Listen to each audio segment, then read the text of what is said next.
امشب در 24 پشت پرده حملات همزمان روسیه و تندروها در ایران به ظریف و روحانی. محمد جواد ظریف میگه روابط عادی ایران با دنیا خط قرمز روسیه است. مشاور حسن روحانی هم به منتقدان داخلی هشدار داده. سفارایی دوباره حکومت با زنان برای تحمیل حجاب اجباری. ستاد امر به معروف از استقرار 80,000 مأمور در تهران خبر داده. و دیدار تازه زلنسکی و ترامپ در کاخ سفید. رئیس جمهوری اوکراین با هدف دریافت موشک‌های دوربرد به واشنگتن آمده. از استودیوی ایران اینترنشنال این 24 است با فرداد فرحزاد. بینندگان ایران اینترنشنال در ایران و سراسر جهان سلام و وقت بخیر. محمد جواد ظریف وزیر خارجه پیشین ایران در واکنشی تند به سرگئی لاوروف وزیر خارجه روسیه گفته مکانیزم ماشه در برجام جایگزینی برای پیشنهاد بسیار بد روسیه و فرانسه بوده که هر 6 ماه تحریم‌ها رو تعلیق می‌کرد و ایران رو در معرض رأیگیری دائم قرار میداد. ظریف گفته این بند نه دام حقوقی ساخته او بلکه به گفته او نجات دهنده ایران از طرحی بود که لاوروف و فرانسوی‌ها مطرح کرده بودند. محمد جواد ظریف گفته خط قرمز مسکو روابط عادی ایران با دنیاست. ناصر قندی از قول شهید سلیمانی میگه وقتی آقای پوتین منو دعوت کرد به مسکو گفت این کارایی که ما با هم میکنیم برجام از بین میبره. همون وقت تحلیل من این بود که این کارایی که روسیه میکنه برای از بین بردن برجام. خب تعارف ندارن سریع میگن روسیه کشور مهمیه، الان و همیشه هم همسایه ما باید باش رابطه بشه. اما روسیه 2 تا خط قرمز در مورد یک، ایران هیچگاه نباید روابط عادی با دنیا باشه. این خط قرمز بدون تهدید روسیه است. من بعد از 40 سال کار با روسیه خودشونم 2، ایران نباید به درگیری با دنیا بکشه. چرا؟ چون روسا بر اساس معادلات خودشون معتقدن که درگیری ما بازم به معنی تفوق دنیا میشه بر ایران و نهایتش این میشه که ما رابطمون با دنیا این 2 تا خط قرمز. در همین حال در روزهای گذشته چهره‌های نزدیک به حاکمیت یکی بعد از دیگری به انتقاد از حسن روحانی و تیم او رو آوردند. سعید جلیلی نماینده رهبر جمهوری اسلامی ایران در شورای عالی امنیت ملی پیشتر او را برای مناظره درباره برجام فراخواند. علی شمخانی دبیر این شورا هم روحانی رو به لاپوشانی در قضیه شلیک به هواپیمای اوکراینی متهم کرد. روزنامه کیهان هم از قوه قضاییه خواسته به اتهامات او هرچه زودتر رسیدگی بشه. در واکنش به این فشارهای سیاسی جدید، حسام الدین آشنا مشاور پیشین حسن روحانی در شبکه اجتماعی اکس به منتقدان داخلی هشدار داده و گفته زبان روحانی و ظریف رو باز نکنند. جابر رجبی تحلیلگر سیاسی و علیرضا نامور حقیقی تحلیلگر سیاسی از تورنتو با ما هستن. آقای رجبی با شما شروع می‌کنم. جنگ زرگری یا واقعا چیز بزرگتری در اتفاق میفته؟ نه واقعا همینه. درود بیکران. دعوا سر لحاف ملا نصرالدینه، بحث آینده رهبریه و قطعا هم حسن روحانی از گندم پاستور و رهبری نمیخوره. اما صحبت‌های ظریف و اینها هم که نگاه میکنید یه نکته اول داشته باشید. روسیه، آمریکا، همه اونها مصالح کشور خودشونو میگه خط قرمز اون چه هست. خط قرمز شما چه؟ ببینید ظریف رو، من نظر خودم رو بگم اول، من ظریف رو یک آدم بسیار دروغگو میدونم. همین آدم دروغ‌های زیادی گفته، اما تو این مسئله دیگه چوپان دروغگو شده، راستم بگه کسی باور نمیکنه. روسیه خب باید دنبال مصالح کشور خودش باشه، هرچی بیشتر امتیاز بگیره. آمریکاش هم همینه، فرانسه‌ش هم همینه. این ماییم که یعنی کشور ماست که میاد و روی دیگران حساب میکنه. یه افتضاحی رو حالا بار آوردن تو چیزهای مختلف، الان اون رو میخواهند بنای تصفیه حسابهای داخلی بکنن. در اینی که روسیه کشوری است که دستش به خون مردم ایران در صدها سال اخیر آغشته هست شکی نیست. در اینی که روسیه یکی از دلایل مهم وضعیت فعلی مردم ایران است شکی نیست. در اینی که شخص علی خامنه‌ای دوچار یک عشق یک طرفه است با پوتین، این رو هم شکی نداریم توش. اما این رو هم دقت داشته باشید، اونی که رفتن حرف زدن، نوشتن، امضا کردن و دلیل این موضوع، اصلا مبنای این موضوع کی بوده؟ خود خامنه ای پشتش بوده. یعنی همه این حرفا زده میشه، حالا ظریف بوده، روحانی بوده، اینا بودن، اما اصل کاری همه اینها با خامنه ای اومدن رفتن جلو. اینجا من فکر میکنم بحث اینه که حالا برجام رو کشیدن جلو، این اتفاقات این رو اینا خودشون میدونن از اول که این پرونده چطوری رفته جلو. اما الان بیشتر عرض کردم من در اون مسیر تسویه حسابهای با همدیگه میبینم برای اینی که قدرت رو در آینده بیشتر به دست بگیرن. آقای نامور حقیقی، دو نکته مهم آقای ظریف در این بحث مطرح میکنه. یکی که میگه رابطه عادی ایران با جهان خط قرمز روساست و به گمانم شاید مهمتر از اون بخش دومه که میگه روسیه چیز دیگری که نمیخواد اینه که جمهوری اسلامی با جهان درگیر بشه، چون در صورت سقوط جمهوری اسلامی حکومت احتمالی بعدی دیگه این درگیری رو با جهان نخواهد داشت. عملا اگر مستقیما این رو نگه، داره میگه که روسیه و علی خامنه‌ای همپوشانی دارن اگر نگه که علی خامنه‌ای آدم روساست. بله، با سلام خدمت شما جناب آقای فرهزاد گرامی و جناب آقای رجبی و بینندگان و شنوندگان تلویزیون ایران اینترنشنال. به حضور همتون که عرض کنم، بله صحبت آقای دکتر ظریف چارچوبی داره که خب بعد از انقلاب ببینیم به هر حال شوروی جزو کشورهایی بوده که مخالفین شاه رو به خصوص در 56-57 حمایت میکرد و بعد از انقلاب چه آقای رحمان عاطفی که نفوذی حزب توده بود در کیهان و چه جریانات طرفدار روسیه شوروی مثل فدایان خلق اکثریت و خود حزب توده، تمام همغمشون قطع رابطه ایران با آمریکا بود، چه به لحاظ سیاسی، اقتصادی و دیپلماتیک، و بیشترین حمایت هم کردن از اشغال سفارت آمریکا این جریانات. در نتیجه بعد از اونم همیشه هر جایی که بوده هر نوع نزدیکی رو مورد حمله قرار دادن و هر کارگزار یا کنشگر سیاسی در درون بلوک قدرت ایران رو مورد حمله قرار دادن، یا مستقیم یا غیر مستقیم، یا خودشون مستقیم دادن یا متریال هایی رو، مواد رو تهیه کردن که خود حزب الله اصولگرا علیه اون حمله کنن. فقط در یه دوره بین بعد از یعنی قبل از فروپاشی که شوروی دیگه بنیاداش شل شده بود تا سال 84 که پوتین هنوز محکم نیامده بود، سر کار نشده بود، در این 15 سال میدونید که اقداماتی رو نهادهای حکومتی در نزدیکی به غرب عادی سازی انجام دادن که اونم به خاطر مسئله شعار نابودی اسرائیل دچار مسئله شده. یعنی آقای هاشمی بحث رابطه نفتی با کنکور انجام داد، یه قرارداد 2 میلیارد دلاری انجام داد. بعدن دوره آقای خاتمی هم شما میدونید که این نزدیکی انجام شد. حتی آقای سلیمانی همکاری اطلاعاتی و عملیاتی با آمریکایی‌ها کرد در افغانستان.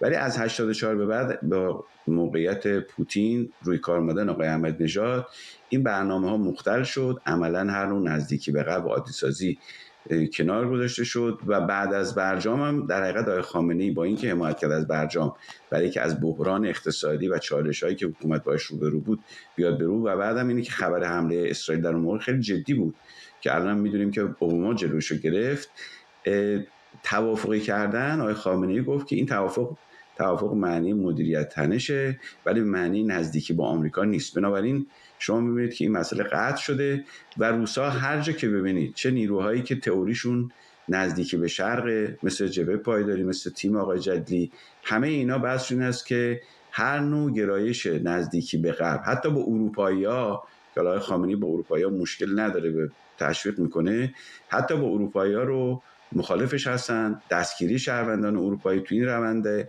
هر نوع گفتار نزدیکی به آمریکا رو به شدت مورد حمله قرار میدن و هر نوع ایجاد تنش، اصلا تئوری آقای احمدی‌نژاد هم اینجور بود، تنش‌زایی تنها راه بقای انقلاب. این هم آقای جدیدی گفته هم آقای باقری که ما فقط با تنش‌زایی میتونیم زنده بمونیم و این درست چیزی که روسا میخوان. روسا میخوان ایران وارد درگیری نشه، برای که خب نتیجهش این چون نمیتونن ایران رو حمایت همه جانبه کنن و قطعا توی درگیری ایران برنده نمیشه.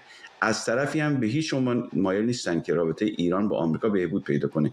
حالا این رابطه ایران با آمریکا تو بلوک کشورهای عربی هم هست، توی به قول معروف توی برخی از کشور اروپایی هم هست، رابطه خاص با آمریکا، چون همه از این عادی سازی رابطه ایران با آمریکا ضرر میکنن، بنابراین همین مخالفن. ولی روسا بیش از همین مخالفن، برای که اینجوری میتونن سلطه یا نفوذ خودشون رو بر تهران زنده نگه دارن. این حرفایی که آقای چیز زده، آقای دکتر ظریف زده، هم تو کتابش هست تو گفتگویی که با آقای لیلاز هست. و میدونید که اولین کسی هم که در مورد ماجرای برجام زودتر از همه کتاب نوشت خود آقای ظریف بود، که برای اولین بار بود در تاریخ جهان یک وزیر خارجه جهان سوم زودتر از اروپایی‌ها و غربی‌ها در مورد موضوع مطلب نوشته. آقایون با ما بمونید لطفاً. میخوام یک بخشی از صحبت‌های علی اکبر صالحی، رئیس پیشین سازمان انرژی اتمی ایران، درباره هشدار مسکو در مورد گنجاندن مکانیزم ماشه در توافق برجام رو هم پخش کنیم. وقتی که اسنپ بک داشت مطرح میشد، چون که حق وتو رو یه جوری زیرکانه‌ای از 5 کشور گرفته بودن، زیرکانه‌ای که اگر بخواد اسنپ بک بشه دیگه کسی نتونه وتوش بکنه. یعنی پیشنهاد اسنپ بک اگر رفت تو شورای عالی امنیت ملی، کشورهای دارای حق وتو نتونن اینو وتو کنن. این چه خب یه پیشنهاد هوشمندانه امریکایی‌ها دادن که حالا عباراتش بگونه است که تدوین شده که این اتفاق بیفته. اینجا من یادمه توی یکی از جلسات اعتراض کرد آقای لاوروف که این داره حق وتوی ما رو میگیره. و اینم من خاطرم هست. همچنان با جابر رجبی و علیرضا نامور حقیقی هستیم. آقای رجبی، این بحث‌ها، این جدال‌ها چیزهایی نیستش که شهروند متوسط ایرانی از اونها بی اطلاع باشه، اما نتیجه عملیش روی زمین به نظرتون در این شرایط متشنج ایران و سایه جنگ چه میتونه باشه؟ شرایط اول من بگم، من با این خوانش آقای صالحی بیشتر، یعنی از این روایت من بیشتر به واقعیت نزدیک میدونم تا اون روایت ظریف، چون ظریف گفته بود که رسما گفته بود مکانیزم ماشه وجود نداره اینها. از اون برش روس‌ها خیلی دنبال اینن که همیشه یک دستی رو گردن ایران داشته باشن. این حق وتو میتونست، یعنی اینم که روس‌ها اعتراض میکردن که آقا اسنپ بک رو اجرا نکنید یا اینها، به خاطر اون دل پاکشون نبوده، اونا میخواستن یک بهانه‌ای داشته باشن برای فشار آوردن. اما چه خواهد شد؟ اولش بگم همین الان من احتمال میدم در آینده بسیار نزدیک کارهایی رو که جمهوری اسلامی کمک روسیه کرده تو موضوع پهپاد، توی جاهای دیگه یک نیروهایی به کریمه فرستاده، باید و بعدش این مکانیزم ماشه اجرا شد، احتمالا منابع مالی جمهوری اسلامی که برای حسابهای جمهوری اسلامی که برای مردم ایرانه، احتمالا فکر میکنم توقیف بکنن به سود اوکراین، یعنی بخواهن که ایران بهای این موضوع رو بده. مسئله دومش اینه، این بازی هایی رو که الان شروع میکنن که حالا بحث شرق، بحث غرب، اینجوری بکنیم اونجوری بکنیم، بیشتر من یک میشه گفتش که عملیات فریب، یک پرچم دروغین وجود داره. همه اینها روی یک کشتی نشستن، همه اینها نگاهشون به یک قبله است، اونم علی خامنه ایه. الان که میگن بله برای اینی که برای بعد علی خامنه بازی دارن یه بحثه، اما همه اونها روی یک کشتی هن که اسم جمهوری اسلامیه. اونها بقای خودشون رو توی بقای جمهوری اسلامی میدونن، پس برای همین اونها نگاه میکنن امروز اگر باید یک پالسی به آمریکا بدن که باید چه بکنیم، میکنن نرمش قهرمانانه ظریف رو استفاده میکنن، بخواهند انجام بدن با روسا. اما توی این بازی واقعا روس‌ها زرنگ بودن، تونستن این استفاده رو بکنن، این فضا رو از جمهوری اسلامی بگیرن و بیشترین نفعش رو ببرن. خیلی هم من مخالفم با این تحلیل منه که روسیه جنگ نمیخواد ایران با جای جنگ بشه و بعد اونها نزدیک بشن. نه، من اعتقاد این رو ندارم. روسیه سلاح هسته‌ای نمیخواد نزدیک مرزش، ولی اتفاقا روسیه خرابه میخواهد در نزدیک خودش. روسیه دوست داره که اطراف خودش همه خرابه باشن، قدرت بزرگی نباشن. که اون شاید یکی از کشورهایی که تجزیه رو دوست داره روسیه باشه، دوست داره که اونها به کشورهای کوچکی تبدیل بشن، او اینجوری خانش میکنه. اما همه این مسیرها، همه این هزینه هایی که حالا الان رفتن برن حالا به سمت روسیه برن الان بریم به سمت چین بریم، اینها رو انجام بدیم، همه اینها رو عرض کردم من یک پرچم دروغین میبینم. در اصل همه اینها برمیگرده به اون چیزی رو که علی خامنه‌ای تعیین میکنه و اونها اجرا میکنن. اما اینه که از همه حرفای اینها ما بفهمیم آیا قرار واقعا تغییری ایجاد بشه؟ آیا ظریف، روحانی این حرفا رو که میزنن واقعا میخوان تغییر ایجاد بکنن؟ نه، اونها آوان رو دارن. آیا اونور سعید جلیلی اینا حرف میزنن میخواهن تغییر ایجاد کنن؟ نه. آقای نامور حقیقی درست میگه، اونها تنش‌زایی میخوان، اونها زیستشون در بحرانه. اما نه فقط سعید جلیلی، کل ساختار جمهوری اسلامی الان در یک بنایی بزرگ شده که ساختار خودش، حیاتش، زندگیش روی بحرانه. صدور انقلاب رو من اون صدور بحران میدونم، گروگانگیری منطقه است.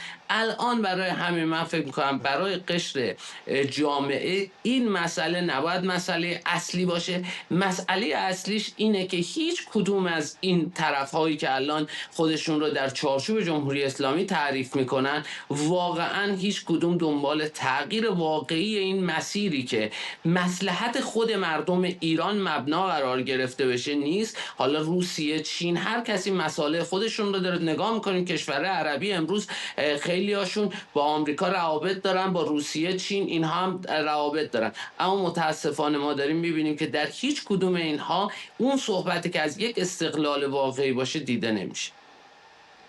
آقای نامور حقیقی، این حرفی که آقای رجبی زد که همه اینها در کشتی نظام جمهوری اسلامی هستند و اگر غرق بشه همشون به مخاطره میفتن، فکر نمی‌کنم کسی ردش بکنه، نه در بین اپوزیسیون نه حتی از خود جواد ظریف هم بپرسید، احتمالاً میگه که او بخشی از همین کشتی نظام جمهوری اسلامی است. اما این جنگ 12 روزه با اسرائیل به نظر میرسه که زنگ خطر رو برای خیلی از اونها، به خصوص اونهایی که عافیت طلبتر هستند در حکومت جمهوری اسلامی، به صدا در آورد. اگر واقعا این تصور ایجاد بشه که علی خامنه‌ای داره اقداماتی میکنه که کل این نظام رو ممکنه به زیر آب ببره و با رفتن اون حتی چهره‌ای مثل روحانی و ظریف هم امنیت ندارن، آیا میشه تصور کرد که روحانی در قامت کسی مثل گورباچوف مثلا ظاهر بشه؟ یا فکر میکنید اگر به اونجاها بخواد برسه ممکنه او رو در ته استخر پیدا کنن؟ بله، من قبل از که صحبت بحث تصویر پس آیت الله خامنه‌ای یا تصویر بدی رو توضیح بدم، در مورد اون صحبت آقای صالحی و بحث مکانیزم یه توضیح کوچیکی بدم. ببینید مکانیزم ماشه که پیشنهاد شده بود، اون چیزی که روی میز بود که گفتم تو اون قبلا بود، اونا طرحشون 6 ماه بود که نفوذ روسیه و چین هم بمونه و ایران هر 6 ماه دستش زیر ساتور باشه. بنابراین اینا فکر کردن که این روش خطرناکی است و هر 6 ماه یه بار باید به همه اینا باج بدن، چون کافی بود یکی از عقبه استفاده میکرد تمام اون تحریمو برمیگشت. این یه نکته. پس بنابراین راه حل بدیل مکانیزم ماشه اون طرح بوده، چیز دیگه روی میز نبوده. نکته دوم که اهمیت داره این است که خود حاکمیت ایران از جمله آقای خامنه‌ای خواستار این شده بود که اگر اونا نتونن تعهداتشون رو انجام بدن، ایران هم بتونه تعهداتش کاهش بده. بنابراین قبول این مسئله بخشم برمیگشت به این موضوع. نکته سوم، انتقادی که میشه وارد کرد این بود که در مورد اینی که اگر آمریکا بیاد بیرون یا اعضا بیاد بیرون خسارت چه خواهد بود، این پیش بینی نشده بود، چون اونا همه فکر میکردن ایران مسئله داره و آمریکا و اروپا خارج نخواهند شد. بنابراین این به نظر من باید پیش بینی میشد. در مورد تحریم ها هم با اینکه گروه بحران پیشنهاد کرده بود، ایران حاضر نشد اینو بیاره، به این معنی که همزمان با راستی آزمایی در مورد تعهد ایران به مسائل غنیسازی، تعهدات غرب به مسئله تحریم ها مورد راستی آزمایی قرار بده. اینم چیز خوبی بود که به نظر من انجام نداد. یه اشتباه دیگه هم این بود که 20% رو اول کار دادن، اینم فشار آقای روحانی بود و نباید میدادن این آخر کار، مذاکرات هم قطعا سریعتر انجام میشد. اما در مورد سوالی که شما گفتید حتما همین جوریه. آقای روحانی در 5 حوزه مدعی است که راه حل بدیل داره. یکیش اینه که میگه من فرمانده کل قوات داشتم، یعنی در زمانی که آقای هاشمی فرمانده کل قوا بود، ایشون تفویض جانشین فرمانده کل قوا بود از طرف آقای خامنه‌ای، از آقای خمینی. آقای روحانی مسئولیت پدافند بوده، مسئولیت معاون جنگ بوده و میگه من در اون دوره پدافند رو اداره کردم، به سقوط هواپیماها اشاره میکنه و الانم میگه میشه با مدیریت و استفاده درست از نیروی انسانی این پدافند رو که الان حاکمیت از دست داده، دفاع هواییش رو بازسازی کرد. نکته دوم در مورد مذاکراته که معتقد نه مذاکره نه جنگ کار نمیکنه و میشه راه حل تعاملی داشت. این هم در مقابل سیاستی است که آقای خامنه‌ای میگه مذاکره مستقیم انجام نشه. سوم در مورد نوع تبلیغات حاکمیتی در تلویزیون که معتقد این تبلیغات غلطه و این تبلیغات مردم رو دور میکنه و ضربه میزنه به منافع ملی. چهارم در مورد صورتبندی رابطه حاکمیت با مردمه که آقای روحانی میگه این نمیتونه مسائل حل کنه. اگه جمع‌بندی بخوام بکنم، خودش رو به عنوان راه حل بدیل که اجرا هم کرده داره معرفی میکنه. حالا آیا این موفق میشه؟ خب حالا آقای رجبی گفتن گندم ری پاستور نخواد خورد. نمیتونیم ارزیابی کنیم. اگر بتونه در بلوک نظامی یارگیری کنه، در بلوک تکنوکرات ها الیت یارگیری کنه، بله شانسش هست. اما در حال حاضر به نظر میرسه که در بلوک نظامی خیلی موقعیت آقای روحانی بالا نیست. در بلوک تکنوکرات ها هوادارانی داره. در الیت جامعه به خاطر نوع مناسباتی که داشته خیلی روابطش قدرتمند نیست، ولی اگر فرض کنیم در موقع خطرناک بگیره ممکنه اقبال صورت بگیره. جامعه هم به خصوص بعد از جریانات 98 به نظر من نگاه مثبتی هنوز با آقای روحانی ندارن. بنابراین اگر بستگی داره که حکومت در چه موقعیتی با بحران مواجه بشه. اگه فرض کنیم جنگ ادامه پیدا کنه و دیگه ادامه حضور آقای خامنه‌ای در ساختار قدرت امکان پذیر نباشه، اون موقع اگر فرض کنید طرف غربی مایل باشه که تغییر راهبرد رو مطالبه کنه نه تغییر کل سیستم، بله اون موقع آقای روحانی شانس داره. ولی اگر بره به سمت درگیری همه جانبه، اون موقع دیگه به نظر من نیروی نظامی دست بالاتر رو داره و اگه نیروی نظامی قدرت دست بگیره خب ممکنه خودش راهبری رو هدایت کنه. ولی همه اینا بستگی داره به که چه مذاکرات داره انجام میشه، چه توافقاتی هست و غربی‌ها تا کجا میخوان مسئله رو تغییر بدن. به نظر میرسه اسرائیل مایل تغییر راهبرد تضمین شده رو با یک جنگ همه جانبه ترجیح میده، ولی اینی که آیا ایران حاضر تغییر راهبردی در مورد مسئله اسرائیل، در مورد مسئله غنیسازی، مسئله منطقه و آمریکا بده، آیا اونا قبول میکنن، قبول نمیکنن، اینا علامت سوال. به هر حال مهم اینه که اصل قضیه اینه که جامعه، مردم چه مطالباتی دارن و چه اندازه حاضر باشن مطالباتشون روی میز بذارن و حاکمیت تا چه اندازه مطالبات رو بخواد پاسخ بده. به هر حال توهماتی که اینا دارن در مورد ظرفیت خودشون و ناتوانی طرف مقابل معمولا نشون داده اینا رو با شکست مواجه میکنه. سری قبل این اتفاق افتاد، حداقل در شروع جنگ با ضربه سنگین روبرو شدن، غنیسازیشون رو از دست دادن. باید ببینیم در سری قبل، در سری بعد با چه ظرفیت‌هایی میخوان انجام بدن. اگر این چیزایی که تبلیغات تلویزیون میگه، قطعا حاکمیت با یک رویارویی بزرگ و یک دولت از هم گسیخته روبرو خواهد شد اگر درگیری رخ بده. ولی اگر اسرائیل و آمریکا نخوان درگیر بشن و ترجیح بدن مسئله راهبردی باشه، اون موقع ممکنه بخشی از بلوک نظامی با بخشی از شخصیتات وحدت کنن و راه حل بدیل ارائه بدن. اون در اون موقع ممکنه کار کنه. آقایان ممنونم از هر دوی شما. علیرضا نامور حقیقی و جابر رجبی تحلیلگر سیاسی با ما بودن. با ادامه مقاومت مدنی زنان در برابر حجاب اجباری، دبیر ستاد امر به معروف تهران میگه 80,000 مأمور در زمینه حجاب و امر به معروف در تهران مستقر و فعال میشن.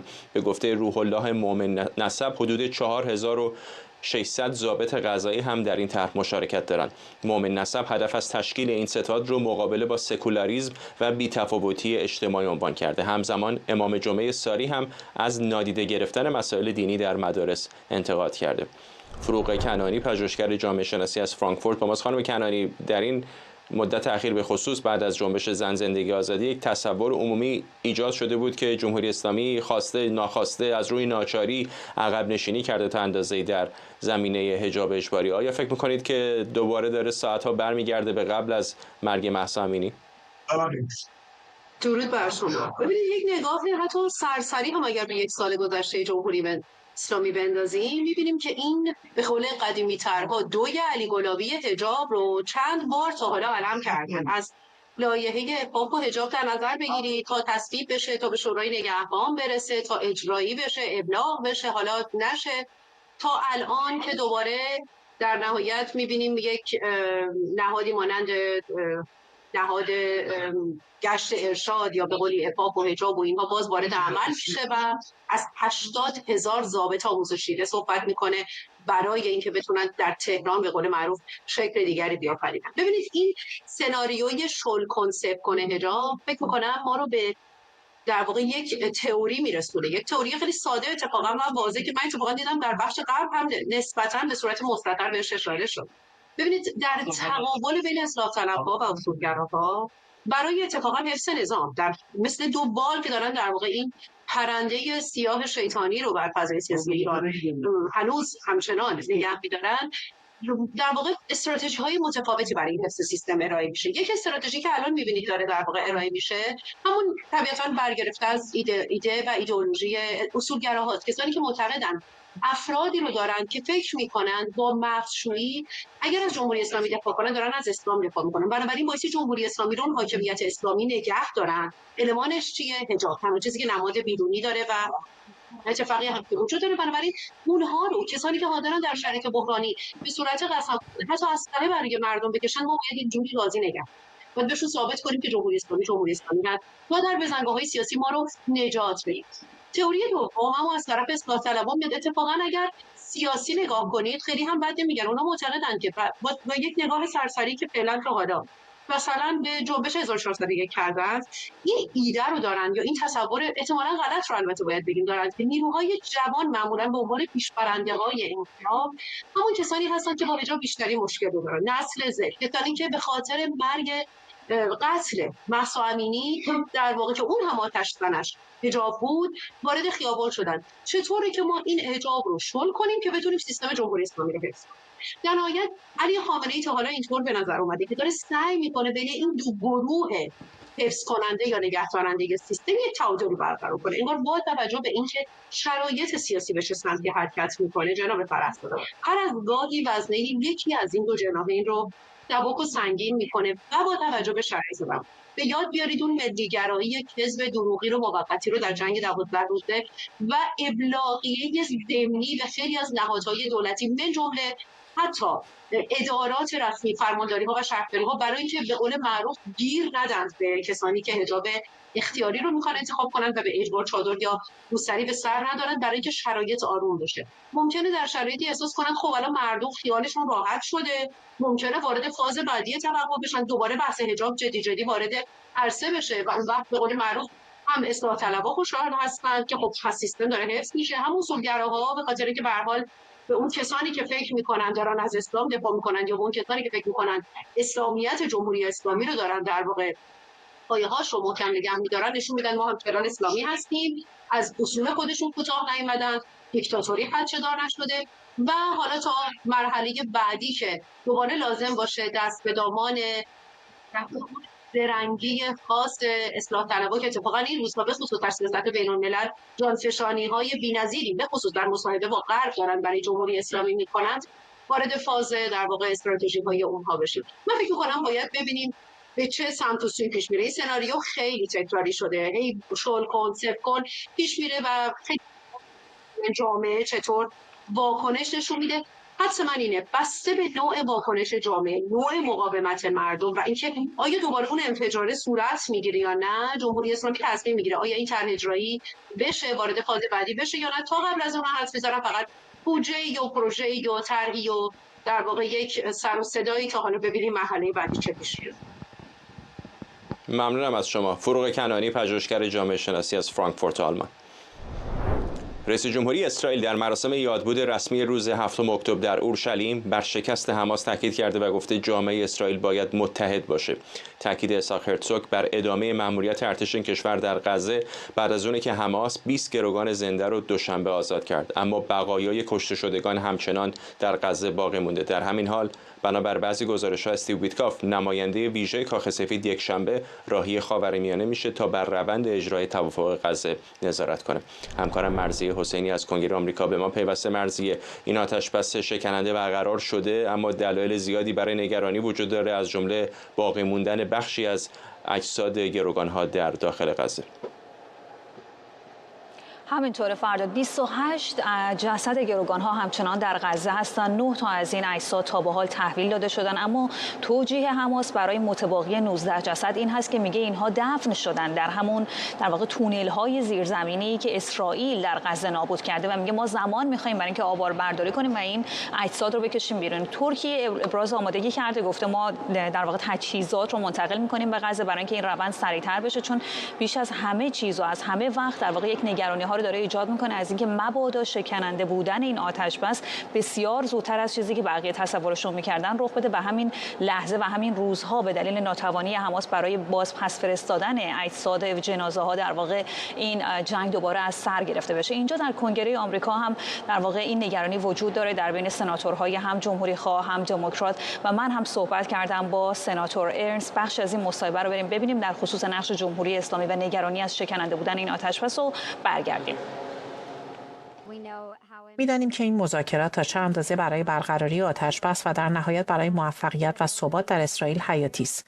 بسیار امیدواریم که بتوانیم از مسیر گفتگو به نتیجه برسیم، اما در این حال همه طرفین باید در برابر اقدامات خود پاسخگو باشند. ایران باید از دخالت در امور اسرائیل دست برداره و پرداخت پول به حماس را متوقف کنه. در حال حاضر هشدار روشنی به ایران داده شده. اگر به حمایت از گروه‌های نیابتی تروریستی خود ادامه بدهد، مسئول شناخته خواهد شد و با پاسخ روبرو می‌شود. با این حال فرداد این آتشبس نیمه کاره و نیمه تمام رو میدونیم که آقای ترامپ اینجا در آمریکا صلح زمانه ما نامیده و همین در واقع دستاوردی هم که ازش برداشت کرده باعث شده همین امروز یک نظرسنجی منتشر شد از اینکه میزان محبوبیت ترامپ یعنی در واقع عملکردش در خاورمیانه بسیار مثبت تلقی شده و 50% بهش رأی مثبت دادن. همه اینها در شرایطی است که ما یک صحبت‌هایی در خصوص توافق ابراهیم هم شنیدیم از روز گذشته. آقای ترامپ خوشبینی خودش رو ابراز کرده و یک گزارش منتشر شده توسط یکی از مطبوعات آمریکا حاکی از اینکه عربستان در سفر ماه آینده رهبر عربستان سعودی به واشنگتن احتمالاً قرار هست یک توافق دفاعی مشابه توافق دفاعی آمریکا و قطر منعقد بشه که خیلی از مطبوعات بر این باور هستن که احتمالاً زمینه سازی خواهد بود برای همون توافق ابراهیم و پیش شرط هایی که به مرور توسط عربستان قرار هست تحلیل برن به نوعی، اگر بتونیم اینطور بگیم. ممنونم از تو مرضیه حسینی، همکارم از کنگره آمریکا با ما. از ساعتی پیش ولادیمیر زلنسکی در کاخ سفید مشغول گفتگو با دونالد ترامپ. رئیس جمهوری اوکراین به ترامپ پیشنهاد داده موشک‌های آمریکایی تاماهاک رو در ازای پهپادهای هدایت‌پذیر اوکراینی به این کشور بده. ترامپ که دیروز هم با رئیس جمهوری روسیه تلفنی صحبت کرده، تاکید کرده پوتین و زلنسکی هر دو خواهان پایان جنگن و او درباره نتایج گفتگو با پوتین و زلنسکی صحبت می‌کنه. دیروز همونطور که میدونید تماس مهمی با رئیس جمهور پوتین داشتیم که قراره در موردش صحبت کنیم. رئیس جمهور زلنسکی واقعا سختی‌های زیادی کشیده و صادقانه بگم ما همین سختی‌ها رو باهاش پشت سر گذاشتیم. فکر می‌کنم خیلی خوب داریم جلو میریم و اوضاع داره خوب پیش میره. این موضوع از آلاسکا شروع شد، جایی که موضوعات اصلی مطرح شد. می‌خوایم ببینیم آیا میتونیم این موضوع رو به نتیجه برسونیم یا نه. این موضوع از مدت‌ها پیش در دوران دولت بایدن شروع شد و من این مسئله رو به ارث بردم، ولی دوست داریم ببینیم آیا میتونیم این جنگ رو به پایان برسونیم. آدم‌های زیادی در این جنگ کشته شدن و ما قراره تمومش کنیم. همکارم آرش علی از کاخ سفید به ما پیوسته. آرش، میدونیم که آقای زلنسکی با امید گرفتن موشک‌های تاماهاک به واشنگتن آمد، اما از حرفایی که آقای ترامپ کمی پیشتر با خبرنگاران داشت میزد به نظر میومد که الان دو دل هست در مورد دادن چنین موشک‌هایی به کیف، به خصوص که ممکنه تا چند هفته دیگه با رئیس جمهوری روسیه در بوداپست هم دیدار کنه. درست 24 ساعت پس از اینکه آقای ترامپ با پوتین مکالمه تلفنی داشت، میزبان ولادیمیر زلنسکی هست. دو رهبر هنوز در کاخ سفید در حال گفتگو هستن با هم دیگه. حدوداً 1 ساعت پیش کنفرانس خبری داشتن با مطبوعات. همونجور که تو گفتیم به نظر میاد که رئیس جمهوری آمریکا هنوز تصمیم خودش رو نگرفته است. با این حال ما در سوالات خبرنگاران شنیدیم کنایه‌هایی از اینکه باید پوتین تحت فشار قرار بگیرد تا بیاید به سر میز. داستان این است که الان آقای ترامپ در گفتگوی تلفنی که داشته با ولادیمیر پوتین قرار گذاشتن که در مجارستان همدیگر رو ببینن. یک گروه از مشاوران دو رئیس جمهور قبلش قرار همدیگر رو در یک جایی که هنوز نقطه‌ای که معلوم نیست کجاست اونجا بشینند، راجع به جزئیات صحبت کنند و بعدم آقایان پوتین و ترامپ همدیگر رو ملاقات بکنند. آقای ترامپ معتقد است که موشک‌های تاماهاک خیلی موشک‌های قوی است، بسیار استفاده دارد در خود ارتش آمریکا و یادمون نره این بخشی هم در خود جمهوری خواهان هستند که مخالف هر گونه کمکی هستند به اوکراین و در واقع ادامه دادن جنگش با روسیه. آقای ترامپ صحبت کرد در این کنفرانس خبری راجع به موشک‌های تاماهاک و دوباره اسم ایران رو هم آورد. به بخش‌هایی از صحبت‌های آقای ترامپ گوش کنیم.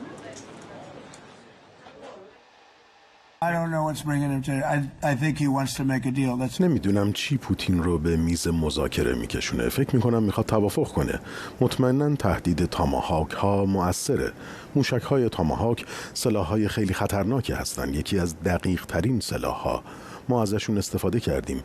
30 تاماهاک به ایران شلیک کردیم. بعد از اینکه بمب افکن‌های B2 خسارت اولیه رو وارد کردن، ما با 30 تاماهاک از یک زیردریایی که از فاصله نسبتاً زیادی شلیک شد کار رو تموم کردیم. اینها سلاح‌های فوق‌العاده‌ای هستند. خیلی قوی هستن اما خیلی هم خطرناکن.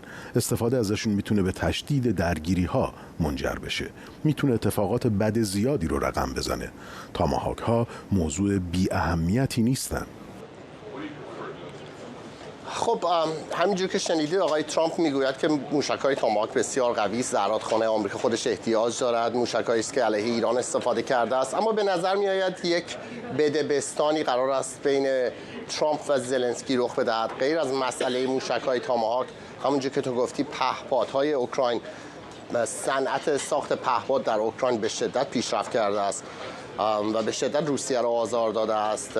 برخی از این پهپادها به حدی موفق هستند که آمریکایی‌ها هم خواهان اون هستند و غیر از اون توافقاتی که روی فلزات کمیاب وجود دارد، اون فلزاتی که الان آمریکا بیشترش از چین وارد می‌کند.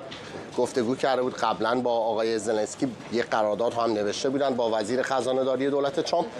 فعلا هنوز معلوم نیست که جزئیات اون قرارداد چگونه پیش می‌رود. امروز انتظار داریم بعد از گفتگوی دو رئیس جمهور این داستان هم مشخص بشود. اکسیوس گزارش میدهد که مارکو روبیو وزیر خارجه آمریکا الان نقش کلیدی تری پیدا کرده فرداد در داستان صلح یا جنگ بین روسیه و اوکراین. آقای روبیو موافق سیاست دکترین فشار و در این حال چانه زنی است. آقای روبیو فکر می‌کند که روسیه بدون فشار نخواهد آمد سر میز مذاکره و فعلا هم به نظر میاد که آقای ترامپ به ایشون اعتماد بسیار زیادی دارد. قرار است که آقای ترامپ بعد از اینکه آقای پوتین رو دید در بوداپست با زلنسکی هم صحبت کند. یه شکی وجود داشت شاید زلنسکی هم قرار است در مجارستان باشد، اما گفتند آقای ترامپ گفت فقط دیدار بین ایشون و ولادیمیر پوتین خواهد بود. ممنونم از تو همکارم آرش علی از کاخ سفید که حین صحبت‌های او تصاویر زنده رو هم از در ورودی کاخ سفید می‌دیدید، جایی که آقایان ترامپ و زلنسکی در حال دیدار با هم هستند. فرشته پزشک کارشناس روابط بین‌الملل هم از واشنگتن دی سی به ما پیوسته. خانم پزشک، به نظر میرسه که آقای ترامپ امید بسیاری بسته به اینکه یک راه حل دیپلماتیک برای پایان این جنگ طولانی و خونین بین اوکراین و روسیه پیدا کنه، به خصوص بعد از موفقیت نسبی که در غزه داشته. اما شرایط در غزه میدونیم بسیار متفاوت است با روسیه، یک منطقه کوچک 45 کیلومتر مربعی با بزرگترین کشور جهان که مجهز به تسلیحات هسته‌ای و منابع سرشار انرژی هست برابر نیست. چقدر فکر میکنید که الان به خصوص بعد از دیدار آلاسکا هیچ نشانه ای از نزدیک شدن به یک آتش‌بس در افق دیده میشه؟ ببینید، درست که تفاوت‌های زیادی داره موضوع روسیه و اوکراین و حماس و اسرائیل، ولی اون چیزی که بینشون مشترکه هم چالش‌هایی هست برای حل و فصل موضوع و همین که در نهایت جنگ‌ها باید با یک توافقی به پایان برسن. تا ابد این دو کشور احتمالاً نمیخوان که بجنگن، فشارهایی بر روشون خواهد بود. آقای پوتین به نظر میاد داره تلاش میکنه تا جایی که میتونه دستاوردهای خودش روی زمین رو تثبیت بکنه، تا جایی که میتونه اراضی که میخواد رو به دست بیاره و از اون طرف هم آقای زلنسکی به نظر میاد که داره تلاش میکنه به آمریکا ثابت بکنه اینطور نیست که اوکراین کاملا باخته و جنگ از دست رفته است. این وسط برای آقای ترامپی که براش اهمیت داره که آمریکا درگیر جنگ‌های پی در پی نباشه و تمرکزش رو بکنه روی سیاست داخلی و میدونیم که در طیف ماگا در آمریکا خیلی همراه و موافق دخالت آمریکا در جنگ‌های خارجی نیستن. در مورد روسیه به طور خاص در سالهای اخیر خیلی هم نظر بودن با موضع روسیه. برای آقای ترامپ اهمیت داره که اون دوتا رو به یک صلح یا توافق یا آتش‌بس نزدیک بکنه. اما در هفته‌ها و ماه‌های اخیر می‌بینیم که آقای ترامپ هم رویکردش تا یه حدی تغییر کرده.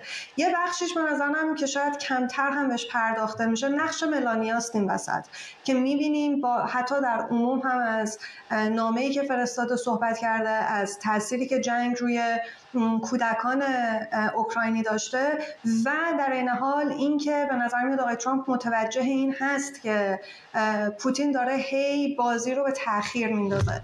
آخرین چیزی که میخوام در این مورد اشاره بکنم این هست که خبری که اومده بود از دیدار آلاسکا که اگر اشتباه نکنم امروز فاینانشال تایمز گزارش داده بود، برخلاف اون لبخندهای جلوی دوربین و اینکه آقای ترامپ به نظر میاد در باغ سبز قرار باشه به پوتین نشون بده، اون جلسه پرتنش بوده و تهدید فروش این تاماهاک ها ممکنه باعث بشه که لااقل یه آتش بسی رو بتونن برای مدت موقت این وسط به همراه بیارن، علیرغم اینکه میدونیم اراده آقای پوتین بسیار مستحکمه برای اینکه اوکراین رو اگر نتونه برگردونه به روسیه ولی تا جایی که میتونه حداقل از نظر نظامی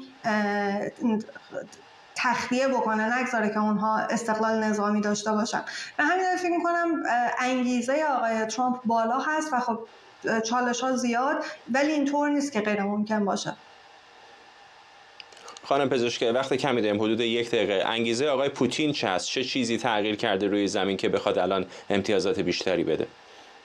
فشاری که ممکنه روش اومده باشه و اینکه خب به هر حال اگر که موشک‌های تاماهاک رو آمریکا واقعا به اوکراین بده، درسته که تاثیر نتیجه جنگ رو چند ده تا موشک تغییر نمیده، ولی خب میتونه واقعا یه خرابی‌های بیشتری به بار بیاره و فشار رو روی آقای پوتین بالا ببره. اون هم به هر حال اونقدری ذکاوت داره که بتونه ببینه ته این بازی باید یک جای مذاکره بکنه و برای همین فکر می‌کنم داره سعی می‌کنه زمان بخره و مذاکرات رو تا جایی که میتونه و آینده این آتش بس رو به نفع خودش تغییر بده. ممنونم از شما. فرشته پزشک، کارشناس روابط بین‌الملل از واشنگتن دی سی با ما. و ممنونم از شما که بیننده برنامه 24 امشب بودید. همین الان که داریم صحبت می‌کنیم همچنان چانه‌زنی‌های رؤسای جمهوری اوکراین و ایالات متحده در جریان در کاخ سفید پشت همین دروازه‌ای که می‌بینید. اجازه بدید برنامه رو با همین تصاویر زنده از کاخ سفید به پایان ببریم. این رو هم اشاره بکنم که این برنامه رو کمی دیرتر میتونید در یوتیوب ایران اینترنشنال هم ببینید. طبیعتا نگاه ما متوجه دیدار احتمالی رؤسای جمهوری آمریکا و فدراسیون روسیه هم خواهد بود در هفته‌های پیش رو که قرار هست اونطور که دو رهبر توافق کردن در بوداپست مجارستان صورت بگیره. فعلا برنامه رو با همین تصاویر زنده از کاخ سفید به پایان میبریم.